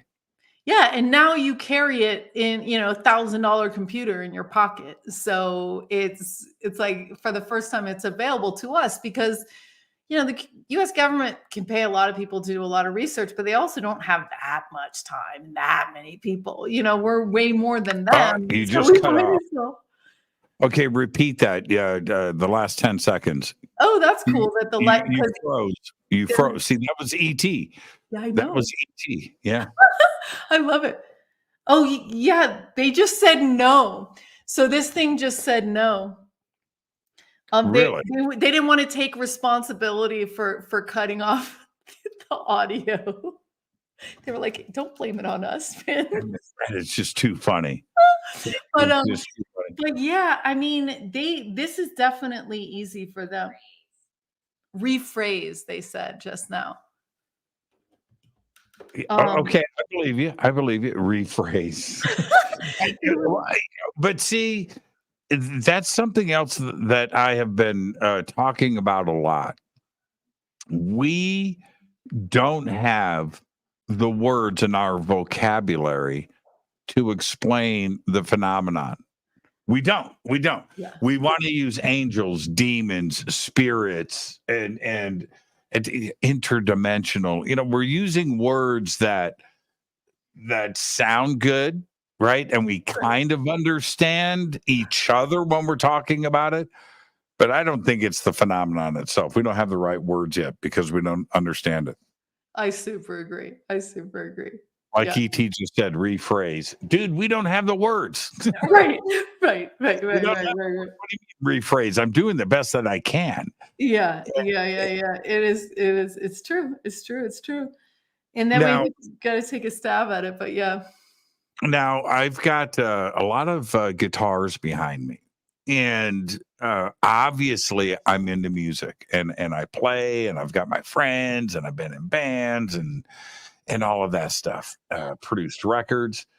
And the idea that I've always put out there is ET, I'm talking about this earlier, through their evolution, had to do the same things that we did: comedy, theater, television, bad TV, right? Good TV, films, and music, and painting, and sculpture. They probably went through all of that. Sorry, Can you turn it down? I know. I was trying. I was See, trying they're to gonna be turn it listening. up, but then I disturbed the whole thing, and so now it's like, okay, keep going. Okay. But what I would think that ET would appreciate Led Zeppelin. I would think that, right? Or Yeah. they'd probably be more of a Queensryche, kind of thing. So, but what inspired you to try to make music with ET? Well, like I said, we had just gotten bolder and bolder. Like we'd ask them.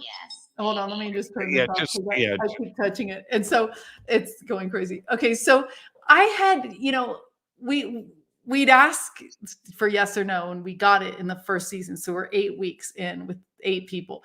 The next time we go, we want voices, and it actually worked. And then the next thing we were just like, oh, well, and we asked for pictures. And that's when John Ramirez got the pictures coming through. So that was another thing we did. And so then the next thing was, let's make music with them, because we, like you said, we obviously don't have the words to communicate properly. We might as well just have a jam session. And speaking of guitars, there was one girl in the class, Lori Fry, and she had a ghost tap that had guitars, and they would go nuts on the guitars. They would just, like, we could not even stop them. They were just like, and the rest of the music they played didn't even sound good. Like, it was just like, it would just sound kind of creepy and eerie, like the piano and stuff. It was just like, wow, because they don't know what they're doing. They don't, like, we didn't give them that much time to practice. But yeah, guitars, they loved it. So yeah. Okay, so I've got a video that's going to demonstrate some of this. So let's go ahead and play this so everybody understands. Well, actually, let's set this up a little bit. So how many instruments were being accessed at one time with what we're about to play? I think 8. Well, we had 8 people, and we were just trying anything. Like, we would buy stuff off of eBay. We would, like, we had old TVs, tube TVs, like analog tube TVs that actually produced an effect in Contact 250. We had phone apps, we had radios, we had everything.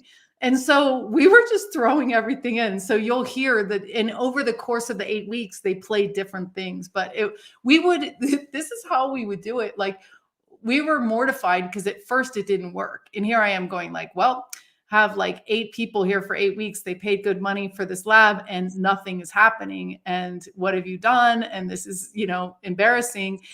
And so finally we started serenading them. So we would serenade them for 15 minutes. We'd literally sing and like just be like vulnerable with them. And just like, we weren't musicians, we were just like geeks, you know what I mean? And we were random people. And so we were just like, we would just play for them. We'd bring drums, we'd bring anything.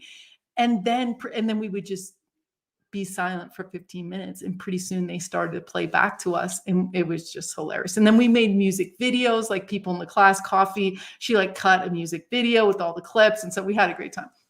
Okay. So everybody check this out. So this is eight people in the lab with access to different instruments.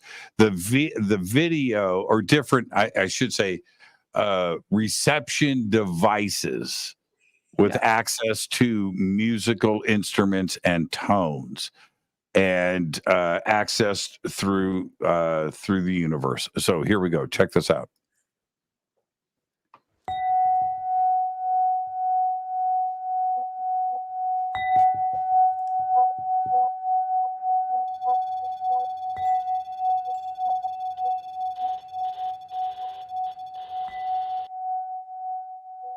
All right, we're ready, everybody. Everything that I have here is operating on 432.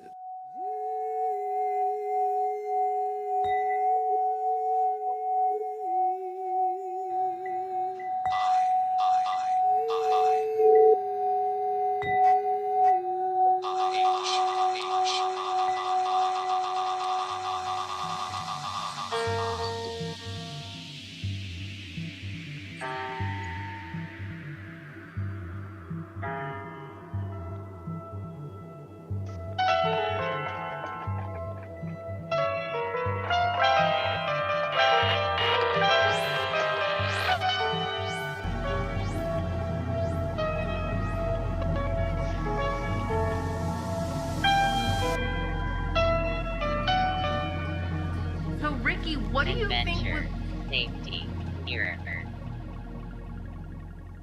something mirror? Safety. Oh, Safety mirror. adventure safety Yeah. mirror. That's what we should call the EP, you guys. The more we talk about this, the more they're communicating.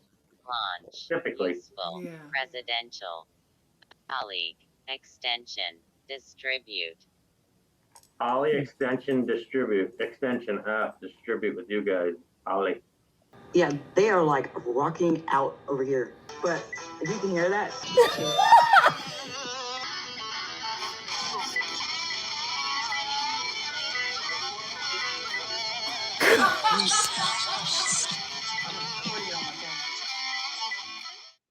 Are they blue? Are you blue? No. Are you transparent? Our REM pod just went off a lot. Oh my God. These are the cutest questions, you guys. This is like anthropology 101. Yes, yes, yes, maybe, yes, yes, yes. Oh, so they're transparent. Can I see through your skin to your internal organs? Yes. Yes, yes, yes, yes, yes, yes. Yes, yes, yes. Okay. Numerous yeses. I got a question. Yeah, Libby? Are you happy? Yes, yes, yes, yes, yes, yes. We are happy too.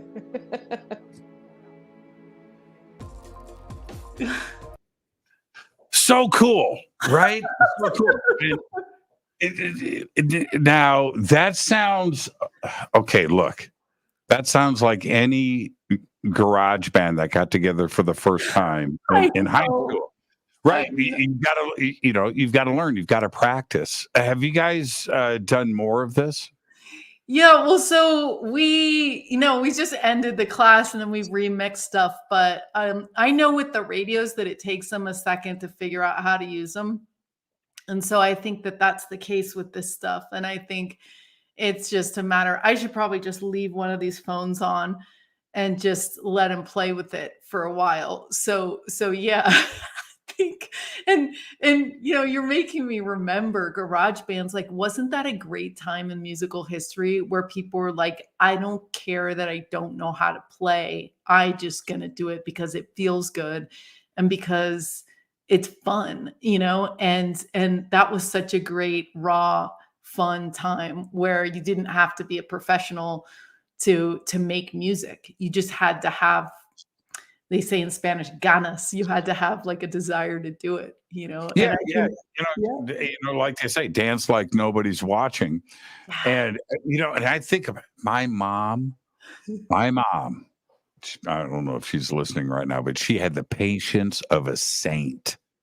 Because we would set up in the garage, and I swear everything went to 11 as loud as can be, and and playing like "Paranoid" by Black Sabbath 45 times for 8 hours. It just and the patience of a saint, but we were enjoying ourselves. So it's and I've been in great bands and professional situations and the best of musicians, but you know what? I go back to when I was 15. Yeah, that's when it was real. That was from the heart. It was from the heart. And that's, I think ET needs to, understand what they're playing and just practice like anybody else. Yeah. And I mean, the music we played to them was kind of funny too. Because we weren't like, there was some musicians in the group, but that a lot of us weren't. So I'd like pull clips from songs and edit stuff together, and we would just, and we also had like these plant wave devices where we would clip them on to like crystals. And at one point it just made a noise. Like, it was just amazing. Like, so, and then we recently in Contact 250, actually we redid the experiment, and we had like, I don't know, 25 people in one room doing it again. So it wasn't like the 8 people that had done it originally. And they came through and it was really fun. They played the crop circles one. And at some point someone said agape love, and all 12 radios just went, they just all burst out into like it was really cool. But, part of this also is finding older technology. I bought these phones on eBay for $40 a piece because the older phones are better. It's that whole thing. It's like they like to do the analog. The TV we got was $200 because it needed to be old. Talk to me about the tube TV thing. This is new to me.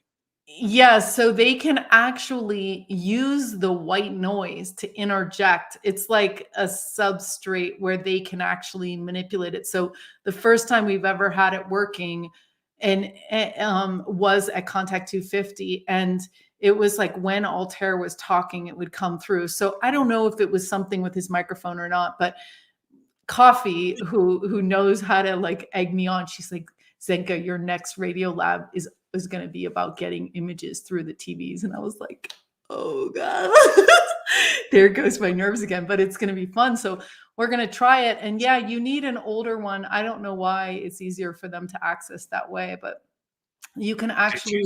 Did you say Altair? Yeah, so I got connected through a friend with a guy named Stephen Altair. He likes to go by Altair alone. And his brain is on permanent DMT, although he's not doing DMT. And he's meditated his whole life. So he can put on a Muse headset and go into Schumann resonance. Well, he's in Schumann resonance all the time, which makes me think that, your brain is really, like Dr. Hart says, that wherever your brain is in, if you're in flow, the world around you will be in flow with you. And if you're completely in beta and stressed and out of flow, then everything around you will kind of reflect that too. So when you're in Schumann resonance, which is the resonance of the earth, you're actually in the same vibration of the objects around, the physical objects around you. And so in that sense, you can almost dream while you're awake. And we had like a waking lucid dreaming team, and we do all sorts of teams like telepathy and all these different things. And so we're starting to understand that, putting yourself into a state or vibration is very powerful. Same as the same idea behind meditation or hypnosis. Are we talking, you know what I mean? Where you're just lowering yourself down and out of, this, I always say 2D reality. It's a 3D reality, but I like to dumb it down to 2D. I think everybody understands exactly what I'm talking about. Escaping this and relax and going into another vibration to access, right? Are we talking about the same thing? Yeah. So when you're going into that, like that chill zone where you're going into theta, so your beta, alphas. So beta stress working, alphas like oneness and love, flow, like where everything's all flowing. Theta is like manifestation, dream world, and that's almost what you are when you're playing music. Right? You're not thinking, you're not stressed out, you're not wondering what's going on tomorrow.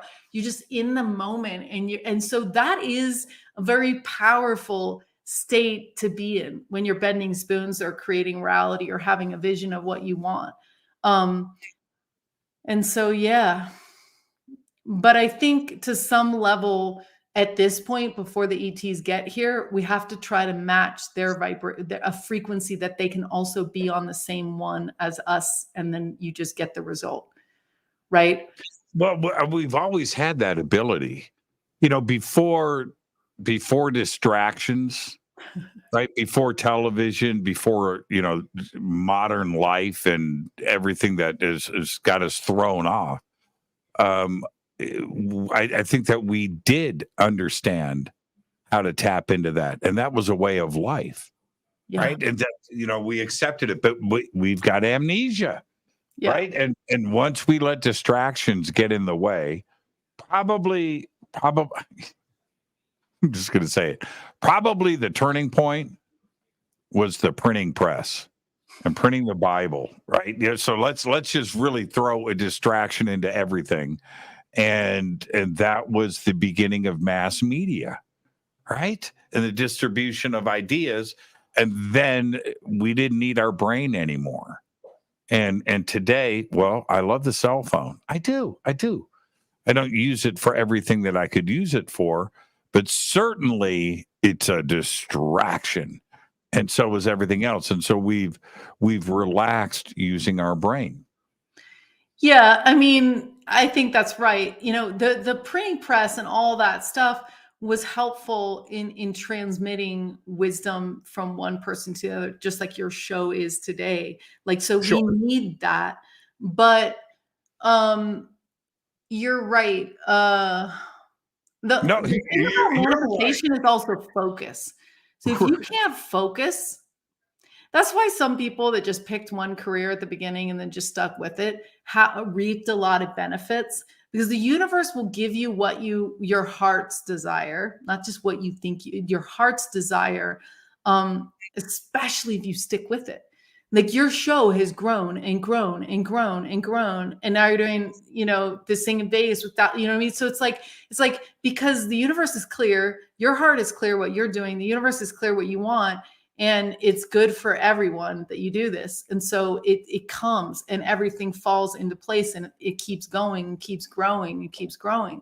But when you're just like constantly distracted by everything, or changing your mind all the time, the universe just gets confused and doesn't even know what to do.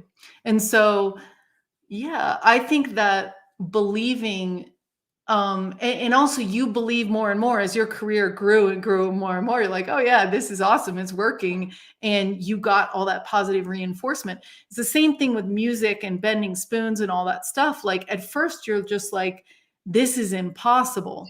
And then you start to reinforce it. Like, right now, the craziest thing, Jimmy, is happening to me. I don't even know how to explain it. I was doing a spoon bending in front of people online for our members, and it wasn't working. My fork wasn't bending, and I was doing hands-off bending. And I was like, what's going on? And so I was like, so we use a pendulum at the beginning of the whole session to say, will you bend this spoon? So you're checking with your subconscious mind if you can bend it. And I tested again, it said no. And I was like, uh-oh. So I grab another fork, and I didn't even start to bend it, and it bent. Like, it just bent. And I was like, oh, wow. And then I wasn't even sure that I was even doing the bending. And then pretty soon I got to this thing where every restaurant I've gone to the last like 35 or 40 times, the fork is already bent when I get there.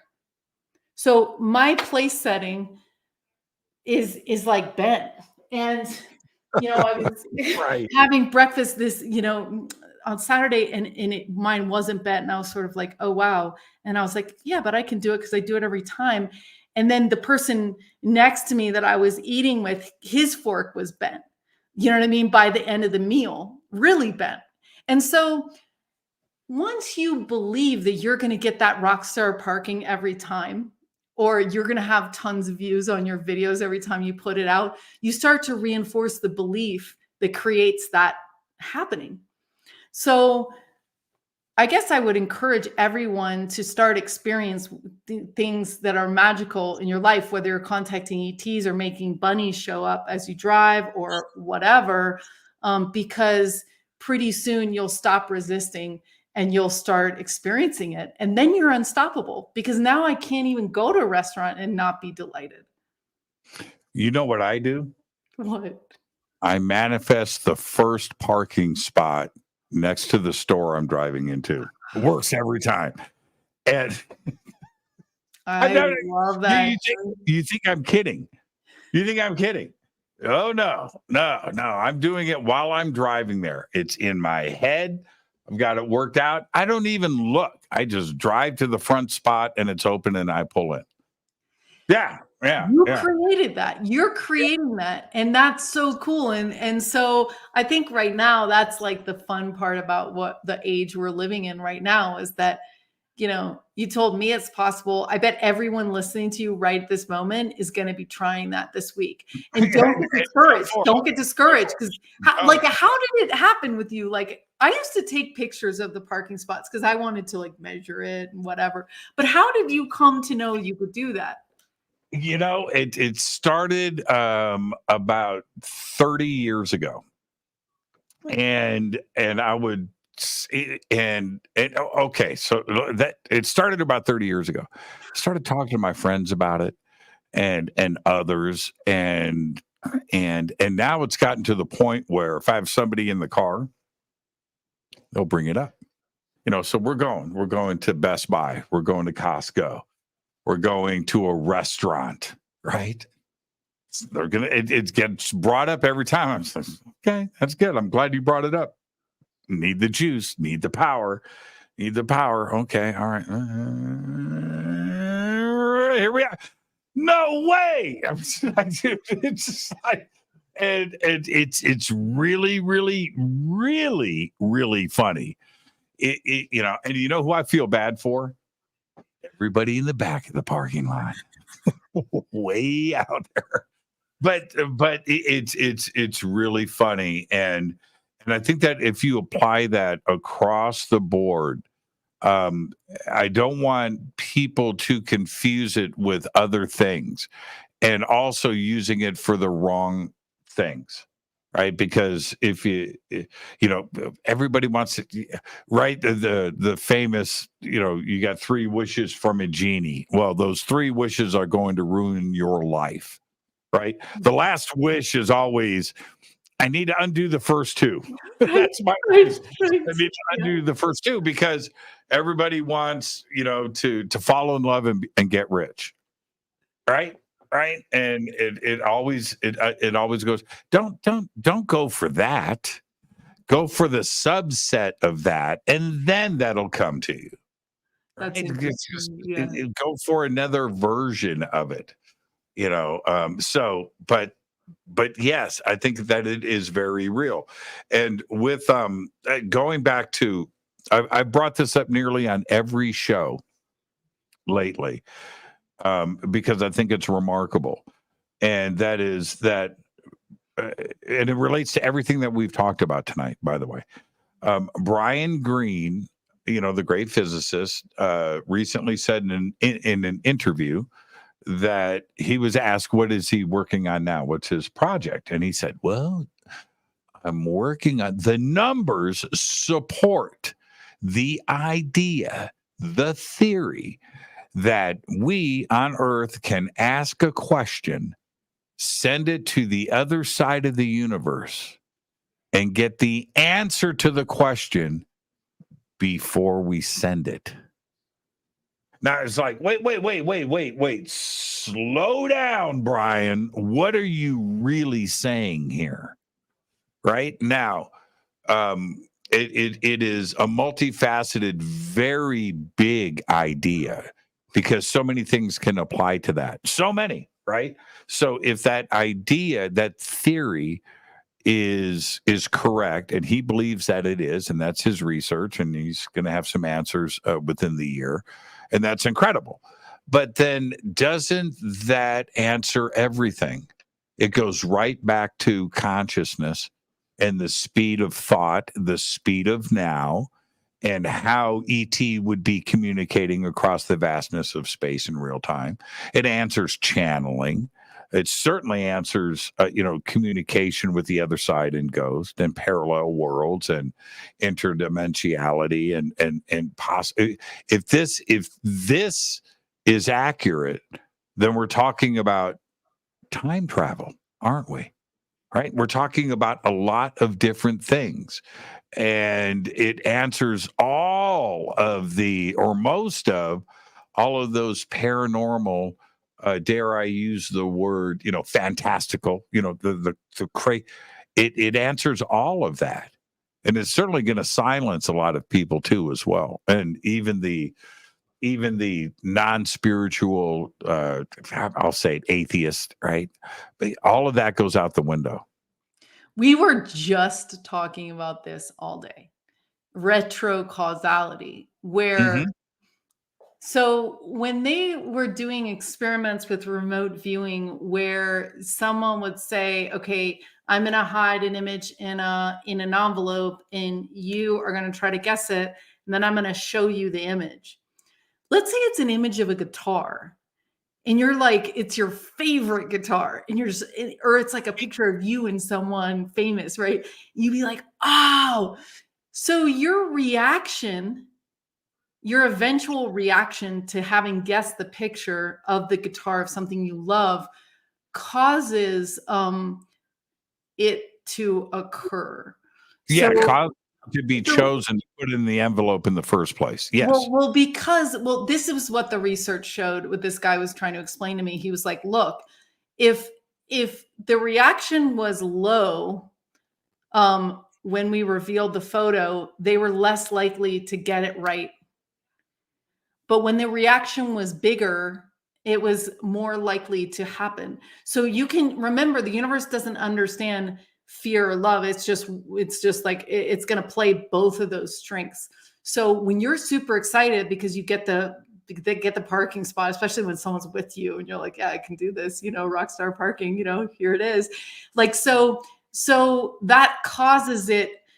So, and it's really interesting because I was freaking out because this car game that we're playing, the purple car, and then we were like, oh, let's do orange cars. And then we were like, let's just do Lamborghinis. And I was like, okay, Lamborghinis. I kid you not, we saw an orange Lamborghini that day. And we were also going to be doing orange and green because we've done all the other colors of cars. And Adam goes, oh, look, Zenka, there's a green Bentley for you. And I was like, oh my God, a green Bentley. He's like, it's kind of like a Lamborghini because it's super luxury. And so I go over to Eagle's house because we're throwing a big Halloween party to drop off flyers. And that green Bentley, this is the next day, is in his house. And I was like, oh my God. And he wasn't there. I leave his house. He's arriving. He's like, hey, Zenka. And I was like, I pull back. He's like, I got a Bentley. That's the first thing out of his mouth. And the ad that you played tonight was for a Bentley giveaway. I mean, I haven't even been thinking about Bentleys a week ago, and now they keep showing up in a delightful way in my reality. So this whole conversation breaks my brain. I don't understand retro causality. I don't understand how it works at all. But I do know that reality is like, it plays upon your emotions. That's why if you don't want something to happen, you've just got to become emotionless about it, or else it's just going to stick to you, like, so good or bad. So I think that, yeah, I mean, just getting really excited about the things we love, and really, and if something is really traumatic or triggering you, just cry it out, get it out, forgive it until it's not so crazy. But yeah, we don't know. I just know that there's like a feedback loop in reality that creates your own reality through your own interaction with it in real time. Yeah. And here is the really insane thought. Because if all of this plays out, and I think that it is going to, right? Those dominoes are going to start falling, right? Pop, pop, pop, pop, pop, they're all connected. Is the Mandela effect. Right. So because and not in the ways that you may even think, but I'm referring to the millions of people that got involved with the Mandela effect that thought that they were losing their minds, including me, by the way. I was like, wait a minute, that's not the way I remember it. So either, I have got a faulty, memory, and I've got it all wrong, like millions and millions of other people do, or that's what's going to mess everybody up. You mean the Mandela effect is real? Holy crap! I just I just calmed down from that. I was trying to forget about it. Now you're telling me that it's real, because that's the retro causality part of this, right? Is it possible to have, right? And constantly going in these time loops where things were altered in the past for the present, and it's altered in the past, but our memories aren't altered. Do you follow what I'm saying? Yeah. When I think, and it's weird that you're mentioning the Mandela effect, because it was also mentioned today and yesterday. Like, someone remembered Louise Hayes as, I'm saying her name wrong. It's Louise Hay of Hay House. She was the one that said your physical ailments have to do with your emotions. And we were sitting there, all three of us, going, wasn't it Louise Hayes? Like, it's Hayes, right? And it's like, no, it's Hay. And we're just like, whoa. But I think that this is trying to get us to understand that there's multiple yous, and you can decide to live the Jimmy that you like. Okay, so we're going to start to teleport soon, and we're going to start to be able to jump from one place to another. That is the ultimate Mandela effect, because you are jumping from one version of yourself to a different version of yourself, and you're remembering it. So when things suddenly, so in other words, there might be copies of you and all your experiences as the decision trees get placed. And so you could essentially go, okay, I want to be the Zenka that said yes over here. You could essentially go there. Yeah, and other decisions are different once they separate. And here's here's the trippy part. I mean, this is how my brain works. All right. So you do that.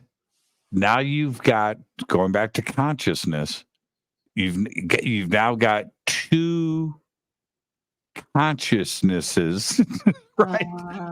Of the same source, now operating independently. Right? Because if you teleport, wow, one thing has to happen. This is disassembled and then assembled somewhere else. Right? Okay, that's it. That's right. Okay. So at one point, so it's happening this fast, but as that happens, at one point you have half a consciousness, and then the other half is assembling and getting 60%, 70%, 80% to 100%, while this one is going down. But decisions are being made in both worlds at the same time. It's heavy. And another, yeah. So think about that. Now, it would be quick, but it's in the speed of now.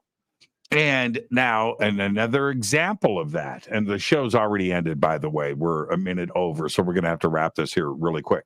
But here's another example. I want to upload myself onto a hard drive. Now, we've all had that, right? We've all, movies and books, and we've all thought about it. And the movie Tron. Okay. All right. Sounds good on paper. It sounds good on paper. But while you are draining and, downloading and then uploading, the same process has to happen. So your physical body is still here. You're putting your consciousness and your memories onto a chip. So as that happens, is this getting dumber? As the chipset is getting smarter, right? The software version of you. And at what point does it come alive on the chipset? And then what happens here? Now, let's suppose you're making a copy of this. You're copying, cut and pasting, right? Yeah. So you cut and paste, and then you paste it into the folder, right?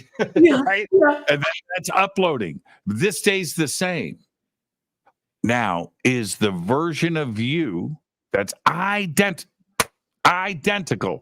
on the hard drive, are you making the same decisions?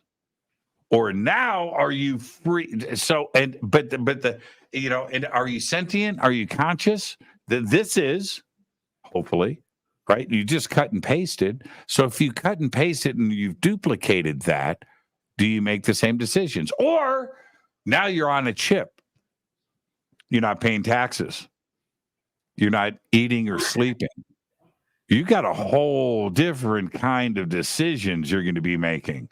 Might I say, pretty fun ones. You mean I can jump off this cliff and not die? Right? So you've got, do you follow what I'm saying? You just birthed your VR self, your VR avatar, where that Jimmy's not going to worry about jumping off the building or paying taxes. You're just going to run around, but it's going to have your essence and your personality and your uniqueness. Yeah. I was with some friends. I was out of town this weekend. I just got back, and so I posed this question to the table, and I love doing this. And we all ask it, right? Hey, who here would skydive? Who here would bungee jump? You know, and everybody's got the same. No way, right? Not me. Not gonna do it, and I won't. But the software version of me would, Yeah. Yeah. right? I often Yeah. think of that. It's like if we can live experiences through VR, like skydiving and all that stuff, and you could essentially live forever with age extension and age reversal, you would be very careful of this physical vessel. You would You want to not you wouldn't be, want to mess it you up. would not be doing those crazy stuff. No, who would want to live forever in this physical body with one leg because you jumped off of an airplane, right? Right, Or right, right, right. whatever. No, that would kind of suck. Yeah, yeah, And yeah. yeah, Yeah. you know, and if you know what, if you want to know how much it would suck, go ask somebody in a wheelchair. You know, I mean, hey, We're solving that, by the way, at LightNet. We are solving that. So our theory is that you get people that did the 4-minute mile, like people are like, that's not possible. Run the 4-minute mile, not possible. We get 100 people in a certain thing that have done that impossible thing, one of which was talking to ETs. Now we're doing an addiction lab with people who got off opiates or whatever the heck they were on. And then we're doing a find the purpose lab, but we also have the levitation lab and the paralysis lab. And I now have 3 people that have walked out of a life in a wheelchair. I don't want to say they walked out of the wheelchair because it wasn't exactly like that. But there's people that have untraditionally healed themselves by doing wild stuff, like whatever they were doing. I don't know what they were doing. You know, well, one guy did mushrooms, one guy had a crazy healer, you know, one guy did Joe Dispenza. Like, I don't know. But there's a way to do these impossible things. And, you know, VR is like one of the few things we have like that helps paralysis, because in VR, you see that your arm can move and then your brain is like, oh, wait a minute, like it can, and then you take it off and you can actually move it. So yeah, I mean, we're getting into a lot of interesting territory here of like thinking, will there be another way that you can live like in VR? And can we do crazy stuff like talk to ETs and heal people with Reiki? Like, what if we could get 100 people who've walked out of a wheelchair? What would that say about life? What would that say about this reality? What would that say about Rockstar Parking? You know what I mean? Like, what would that say? no, you're absolutely right, and that is, if you when we talk about a lot of this and the ideas behind something like Neuralink. Now, I get it. It sounds like the Antichrist, and I don't know if we all need to be on the internet virtually. You know, with an implant in our brains. That's just like the voices in our head, like for real. That's a bit difficult, but there are benefits to that. And if somebody that is, living with the life of paralysis, no legs, some traumatic, body injury, or born a certain way, or disease, or whatever, that can't enjoy jumping out of an airplane, but they could go and live that life and at least and feel and smell and sense and get all of that out of it. I think that is wonderful. I mean, that is, and I'm not going to jump out of a plane, but maybe, with some VR glasses, I could go and experience that and get my yayas out. And then, I don't have to take the chance. Well, it's the same thing with somebody that has those limitations. Somebody that's blind, and can't see the world, but through an implant could see the world in VR. How wonderful is that? To see colors. And Dr. Todd is actually curing blindness with stem cells, laser, and he's using time reversal. Like, he's using time with his stem cell laser therapies, and he's reversing Parkinson's and blindness. So you're right. I mean, there's something that we don't understand about all this. And I think that, it's funny because, when you get in these spiritual communities, you get like people that get super whacked out and they're like, Zenka, I have a confession to make to you. I'm actually Archangel Michael, or I'm actually Mary Magdalene, or whatever. And I'm thinking to myself, well, yeah, like you're a copy of that line of thing. It's like you're the children, like the generational fallout from that essence that was up, that happened at some point. So, you're talking about the other Jimmy Churches. So, the other version of yourself that was copy pasted. Well, to some extent, we're all just like trickling down from a certain point, and now we're figuring out how to get back up to there and be these, like, be miraculous and be miracles and be like, it's like, like Jesus, there's going to be no savior coming to get us anymore, like you said, and the ETs aren't even going to save us, so we can do the magic ourselves, and we can do all this stuff. Like, there's nothing we can't do. We can stop this war. We can. It's already, we're already doing it. And we can do it through Maharishi meditation. We can do it through protesting. We can do it all these different ways. And so I really hope that everyone listening tonight is like getting a dose of radical hope. I met a guy last night from Random Kindness Foundation, and he was just like, yeah, we're telling stories of radical hope, because it's like, that's where we got to run. That's the direction we have to run. And what's the alternative? The alternative sucks. Yeah. And we can be scared of VR, and we can be scared of AI because they are scary. Or we can just run in there and figure out what would be fun to do and what would be fun to create. And like, we can practice being on a spaceship so we're not so scared that it blocks the experience, Zenka, thank you so much. What an amazing conversation tonight. I was really looking forward to this. I can't wait to see you again and hang out, and it's going to be a blast like it always is. Where can everybody follow what you're doing and reach out? Yeah, so just go to lightnet.org and you can sign up to be a member. It's really cheap. It's under $10 a month, $88 a year.